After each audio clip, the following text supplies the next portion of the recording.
হরে কৃষ্ণ। আজ 30শে আশ্বিন 1432 ও 17ই অক্টোবর 2025 শুক্রবার একাদশী রমা। এই রমা একাদশীর দিন আমি ভাগবতম পাঠ করছি। আজ আমি পাঠ করছি ভাগবতমের চতুর্থ স্কন্ধের দ্বিতীয় ভাগ দ্বাবিংশতি অধ্যায় চতুষ্ষণের সঙ্গে পৃথু মহারাজের মিলনের শ্লোক 45 থেকে 47। নারায়ণ হে নারায়ণ, ভবভয় হরিণম নারায়ণ। সেনাপত্যং চ রাজ্যং চ দণ্ড নেতৃত্বমেব চ সর্বলোকাধিপত্যং চ বেদশাস্ত্র বিদর্হতি। অনুবাদ: যেহেতু বৈদিক জ্ঞান সমন্বিত ব্যক্তি কেবল সেনাপতি, রাজ্য শাসক, দণ্ডদাতা ও সমগ্র গ্রহলোকের অধিপতি হওয়ার যোগ্য, তাই পৃথু মহারাজ সব কিছু কুমারদের নিবেদন করেছিলেন। তাৎপর্য: এই শ্লোকে অত্যন্ত স্পষ্টভাবে উল্লেখ করা হয়েছে যে কুমারদের মতো সাধু ও ব্রাহ্মণদের নির্দেশ অনুসারে রাজ্য, রাষ্ট্র অথবা সাম্রাজ্য পরিচালনা করা অবশ্য কর্তব্য। যখন রাজতন্ত্র সমগ্র পৃথিবী শাসন করছিল, তখন সাধু ও ব্রাহ্মণদের পরিষদের দ্বারা রাজা পরিচালিত হতেন। রাজ্যের শাসক রাজা ব্রাহ্মণদের দাসরূপে তার কর্তব্য সম্পাদন করতেন। এমন নয় যে রাজা অথবা ব্রাহ্মণেরা স্বৈরাচারী ছিলেন, এমনকি তারা তাদের রাজ্য নিজের সম্পত্তি বলেও মনে করতেন না। রাজারা বৈদিক শাস্ত্রে অত্যন্ত পারঙ্গত ছিলেন এবং তার ফলে তারা ঈশোপনিষদের নির্দেশ ঈশাবাস্যম ইদং সর্বম, অর্থাৎ সব কিছুই পরমেশ্বর ভগবানের সম্পত্তি, সেই কথা খুব ভালোভাবে অবগত ছিলেন। ভগবদ্গীতাতেও শ্রীকৃষ্ণ বলেছেন যে তিনি হচ্ছেন সর্বলোক মহেশ্বরম। তাই কেউই রাজ্যের মালিক হওয়ার দাবি করতে পারে না। রাজা, রাষ্ট্রপতি অথবা রাষ্ট্রপ্রধানদের সবসময় মনে রাখা উচিত যে তারা মালিক নন, তারা হচ্ছেন দাস। বর্তমান যুগে রাজা অথবা রাষ্ট্রপতিরা ভুলে গেছেন যে তারা হচ্ছেন ভগবানের দাস। পক্ষান্তরে তারা নিজেদের জনসাধারণের দাস বলে মনে করেন। বর্তমান প্রজাতান্ত্রিক সরকার ঘোষণা করে যে তারা হচ্ছে জনগণের সরকার, কিন্তু এই প্রকার সরকার বেদে অনুমোদিত হয়নি। বেদে বলা হয়েছে যে ভগবানের সন্তুষ্টি বিধানের উদ্দেশ্যে রাজ্য শাসন করা উচিত এবং তাই ভগবানের প্রতিনিধিদের দ্বারা তা শাসিত হওয়া উচিত। এই শ্লোকে স্পষ্টভাবে উল্লেখ করা হয়েছে বেদ শাস্ত্রবিদ অর্হতি, অর্থাৎ উচ্চ রাজপদগুলি তাদেরই দেওয়া উচিত যারা বৈদিক শাস্ত্রে পারঙ্গত। বেদে বিশেষভাবে নির্দেশ দেওয়া হয়েছে রাজা, সেনাপতি, সৈনিক ও নাগরিকদের কিভাবে আচরণ করা উচিত। দুর্ভাগ্যবশত বর্তমান যুগে বহু তথাকথিত দার্শনিক রয়েছে যারা প্রামাণিক উদাহরণ না দিয়েই উপদেশ দেয় এবং বহু নেতারা তাদের অবৈধ নির্দেশ অনুসরণ করে। তার ফলে মানুষ সুখী নয়। কার্ল মার্কসের বর্তমান সাম্যবাদ, যা সাম্যবাদী রাষ্ট্রগুলি অনুসরণ করছে, তা পূর্ণ নয়। বৈদিক সাম্যবাদ অনুসারে রাজ্যে কেউ কখনো অভুক্ত থাকে না।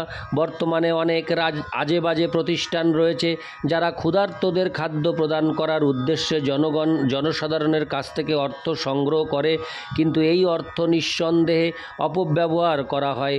বৈদিক নির্দেশ অনুসারে সরকারের এমনভাবে সব কিছুর আয়োজন করা উচিত যাতে কারো অনাহারে থাকার কোনো প্রশ্নই উঠতে পারে না। শ্রীমদ্ ভাগবতে উল্লেখ করা হয়েছে যে গৃহস্থদের দেখা উচিত যে যাতে একটি টিকটিকি এবং সাপও অনাহারে না থাকে। তাদেরও আহার প্রদান করা অবশ্য কর্তব্য। প্রকৃতপক্ষে অনাহারের কোনো প্রশ্নই ওঠে না, কারণ সব কিছু হচ্ছে ভগবানের সম্পত্তি এবং তিনি এমন ব্যবস্থা করেন যে সকলেরই পর্যাপ্ত পরিমাণে খাদ্য মেলে। বেদে কঠোপনিষদ 2:2-13 বলা হয়েছে একো বহুনাং যো বিদধাতি কামান। পরমেশ্বর ভগবান প্রত্যেকের জীবনের সমস্ত আবশ্যকতাগুলি সরবরাহ করেন এবং অনাহারের কোনো প্রশ্নই ওঠে না। কেউ যদি অনাহারে থাকে তবে তার কারণ হচ্ছে তথাকথিত শাসক, রাজ্যপাল বা রাষ্ট্রপতির কুশাসন ব্যবস্থা।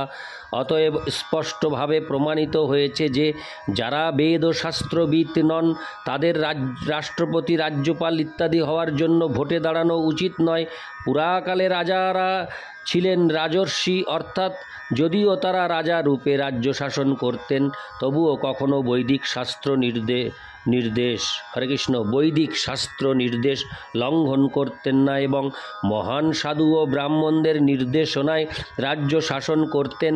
এই ব্যবস্থা অনুসারে বর্তমান রাষ্ট্রপতি, রাজ্যপাল ও মুখ্য সরকারি কর্মচারীরা তাদের পদের অযোগ্য, কারণ তারা বৈদিক প্রশাসনিক জ্ঞানে পারঙ্গত নন এবং মহান সাধু ও ব্রাহ্মণদের নির্দেশ তারা গ্রহণ করেন না। বেদ ও ব্রাহ্মণদের আদেশ অবজ্ঞা করার ফলে পৃথু মহারাজের পিতা ব্রাহ্মণদের দ্বারা নিহত হয়েছিলেন। তাই পৃথু মহারাজ ভালোভাবে জানতেন যে তার কর্তব্য হচ্ছে সাধু ও ব্রাহ্মণদের সেবক রূপে এই পৃথিবী শাসন করা। ইতি শ্লোক 45। শ্লোক 46। সমেব ব্রাহ্মণ ভুঙ্ক্তে সং বস্তে সং দদাতি চ তস্যৈবানুগ্রহেণান্নং ভুঞ্জতে ক্ষত্রিয়াদয়।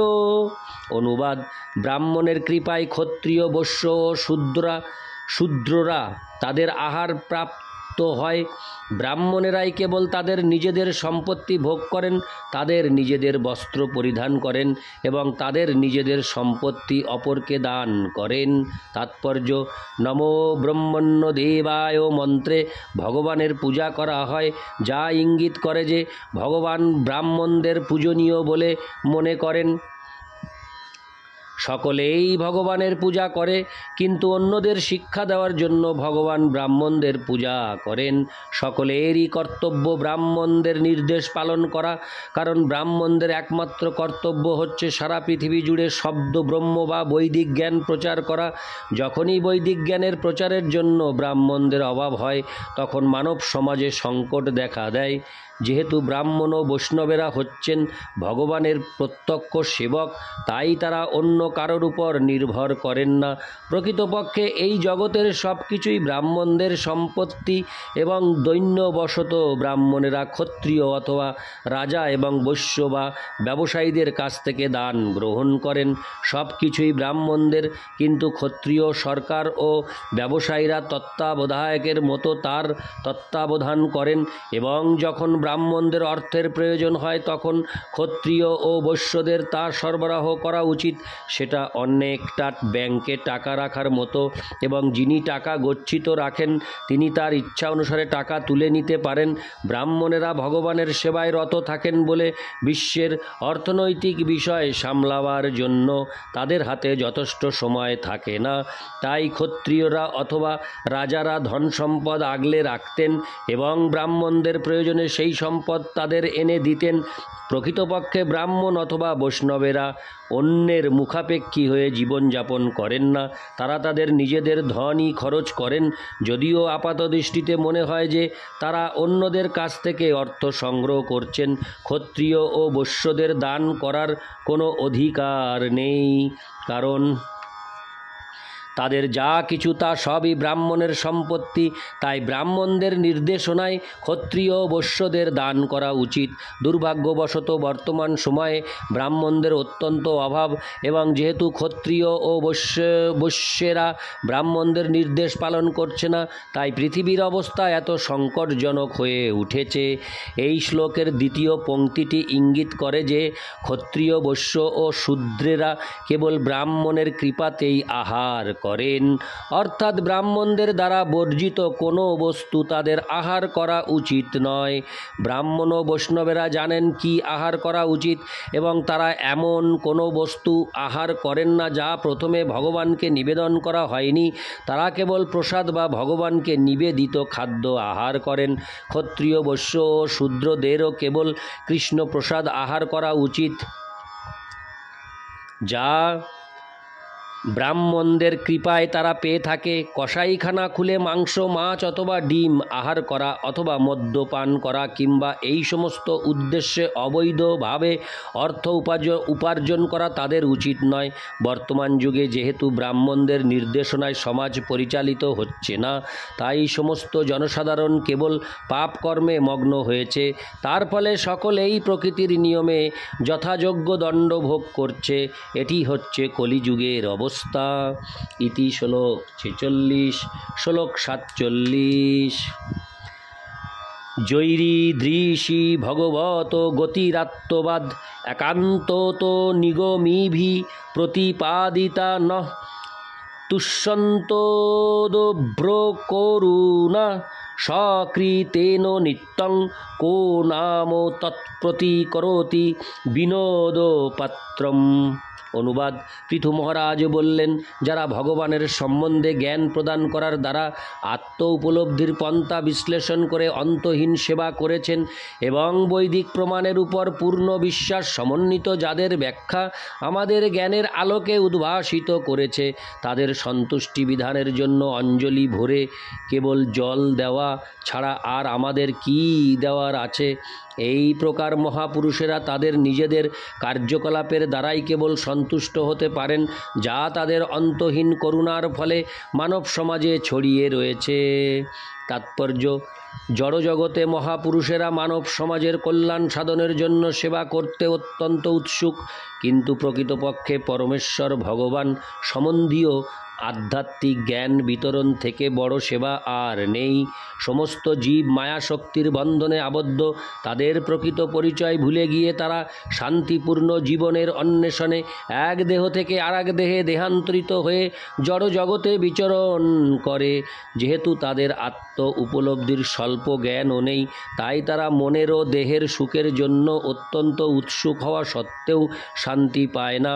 কুমার, নারদ, প্রহ্লাদ, জনক, সুখদেব গোস্বামী ও কপিল দেব আদি মহাজনদের অনুগামী বৈষ্ণব আচার্যরা এবং তাদের সেবকেরা পরমেশ্বর ভগবানের সঙ্গে জীবের সম্পর্ক সম্বন্ধীয় জ্ঞান প্রদান করে মানব সমাজের এক অপূর্ব সেবা সম্পাদন করতে পারেন। এই জ্ঞান মানব সমাজের জন্য এক অপূর্ব আশীর্বাদ। কৃষ্ণ তত্ত্বজ্ঞান এমনই এক মহান উপহার যার প্রতিদান দেওয়া অসম্ভব। তাই পৃথু মহারাজ কুমারদের অনুরোধ করেছেন যে জীবেদের মায়ার বন্ধন থেকে মুক্ত করার পরোপকারের কার্যই তাদের সন্তোষের কারণ স্বরূপ। রাজা দেখিয়েছিলেন যে তাদের সেই অতি মহৎ কার্যকলাপের জন্য তাদের প্রসন্নতা বিধানের আর অন্য কোনো উপায় ছিল না। বিনোদপাত্রম শব্দটি সন্ধি বিচ্ছেদ হয় বিনা ও উদ পাত্রম, অথবা একটি শব্দরূপে তার অর্থ হচ্ছে বিদূষক। বিদূষকের কার্য হচ্ছে কেবল লোক হাসানো, এবং যে ব্যক্তি শ্রী গুরুদেব অথবা শ্রীকৃষ্ণের দিব্য জ্ঞান প্রদানকারী শিক্ষককে প্রতিদান দেওয়ার চেষ্টা করে তার অবস্থা ঠিক একজন বিদূষকের মতো হাস্যকর, কারণ সেই ঋণ কখনো শোধ করা সম্ভব নয়। সমস্ত মানুষদের শ্রেষ্ঠ বন্ধু ও উপকারক হচ্ছেন তিনি, যিনি মানুষদের মূল কৃষ্ণ চেতনায় জাগরিত করেন। ইতি শ্লোক 47। নারায়ণ হে নারায়ণ ভবভয়হরিণম নারায়ণ। হরে কৃষ্ণ।